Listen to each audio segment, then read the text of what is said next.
ونستغفره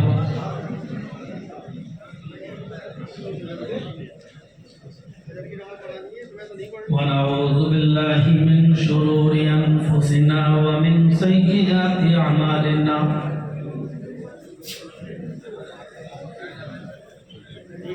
من يهده الله فلا مضل له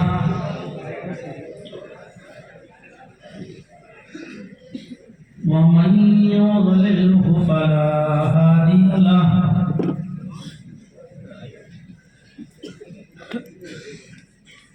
وأشهد أن لا إله إلا الله وحده لا شريك له وأشهد أن محمدا عبده ورسوله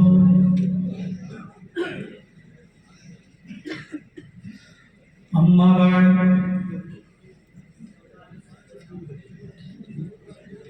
فإن خير الحديث كتاب الله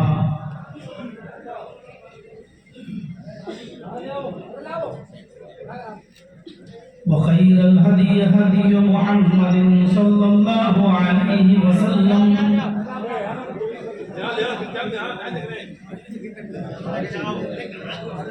وشر الأمور محدثاتها وكل محدثة بدعة وكل بدعة ضلالة وكل ضلالة في النار. کہاں کچھ دے دوں لوگوں آفس کو صحیح تو ہے کام تو ہے پھر بات تھوڑی جگہ پڑے گی کیا کرے گا پیچھے آ جا تھوڑا سا. اعوذ باللہ من الشیطان الرجیم. یہ گھس گئی یہاں کوئی بات نہ تھوڑی دیر تو ادھر بیٹھ جاندی تو کھڑائی تھوڑی دیر ایسے. بسم اللہ الرحمن الرحیم.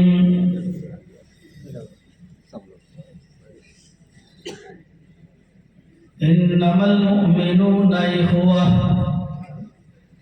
فاصلحوا بين اخويكم واتقوا الله لعلكم ترحمون.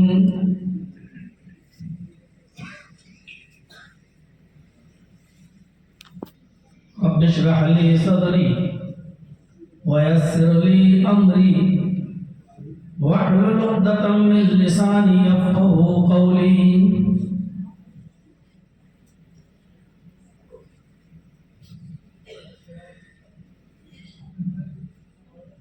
شیش گڑھ کی عظیم الشان مسجد میں شریک معقر علماء کرام، علاقے کے باوقار احباب، معزز سامعین، پردہ نشین اسلامی خواتین، ماں اور بہنوں، قوم و ملت کے لائق پر نوجوانوں، مستقبل کے ہونہار عزیز بچوں، اصلاح معاشرہ کے نام سے ہونے والے اس اجلاس میں مختلف علماء نے شرکت فرمائی. مرکزی جمعیت اہل حدیث ہند کے ناظم عمومی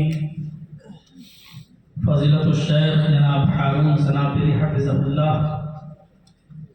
تشریف لائے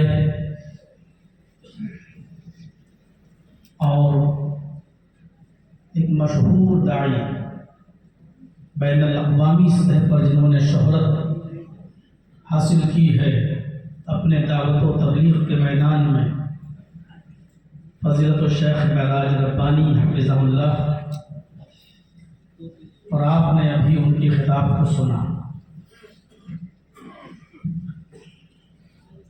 مجھے بھی دعوت دی گئی، وقت پر میں بھی پہنچا اور سردیوں کی اس رات میں آپ کا یہاں ابھی تک جمع رہنا، بیٹھنا اس بات کی طرف اشارہ کرتا ہے کہ ابھی بھی ہم کتاب و سنت کو سننا چاہتے ہیں اور اس کو اپنی زندگی میں رچانا اور بسانا چاہتے ہیں۔ دعا کرتا ہوں اللہ تبارک و تعالیٰ سے کہ الہ العالمین ہمیں سننے سے زیادہ عمل کی توفیق عطا فرمائے۔ جس موضوع پر یہ اجلاس منعقد ہوا ہے اسی سلسلے کو میں آگے بڑھاتا ہوں۔ قرآن کریم کی بہت ہی مختصر سی ایک آیت میں نے آپ کے سامنے تلاوت کی ہے، جس میں اللہ تبارک و تعالیٰ نے ساری دنیا کے مسلمانوں کو آپس میں ایک بھائی قرار دیا ہے اور اس بات کا انکار نہیں کیا کہ ساری دنیا کا مسلمان اگر بھائی ہے تو ان میں تنازع نہیں ہوگا، ان میں اختلاف نہیں ہوگا، ان میں رنجش، جھگڑا اور فساد برپا نہیں ہوگا۔ اس بات کا انکار نہیں کیا، امکان ہے، اور ایسی صورت میں معاشرے کو، سماج کو اور سماج کے سربراہ لوگوں کو، ذمہ داروں کو پھر اس نے ایک دوسرا بھی حکم دیا ہے کہ اگر ایسی صورتحال ہو جائے تو تم اصلاح کرا دیا کرو، اور اصلاح کرانے میں جب دو بھائیوں کو آپس میں بٹھائیں، ان کے درمیان میل اور ملاپ کرائیں، ان کے درمیان شر و فساد کو ختم کرنے کی کوشش کریں، تو ایسی صورت میں اللہ سے ڈرتے رہنا، کیونکہ جب اللہ سے ڈرو گے تو بات صحیح کرو گے، اللہ سے ڈرو گے تو بات حق کہو گے، پھر یہ نہیں دیکھو گے کہ یہ بات ہمارے رشتہ دار کے فیور میں جا رہی ہے یا ہمارے رشتہ دار کے خلاف جا رہی ہے۔ اللہ کا ڈر ہوگا تو یہ سب چیز نہیں دیکھو گے، بلکہ حق بات بولو گے، چاہے جس کے خلاف جائے چاہے جس کے فیور میں۔ اور اس کو اللہ تعالیٰ نے اپنے رحم و کرم سے جوڑ دیا۔ اگر حق بات کہو گے، اللہ سے ڈرو گے، سچ بولو گے، تو اس کا رزلٹ اور اس کا انعام یہ ہوگا کہ آپ کے اوپر بھی رحم کیا جائے گا۔ قرآن کی اس آیت کو میں ہو پھر سے پڑھنا چاہتا ہوں اور اس کے ترجمے کو آپ کے سامنے رکھنا چاہتا ہوں۔ انما المؤمنون اخوہ، سارے مسلمان بھائی ہیں۔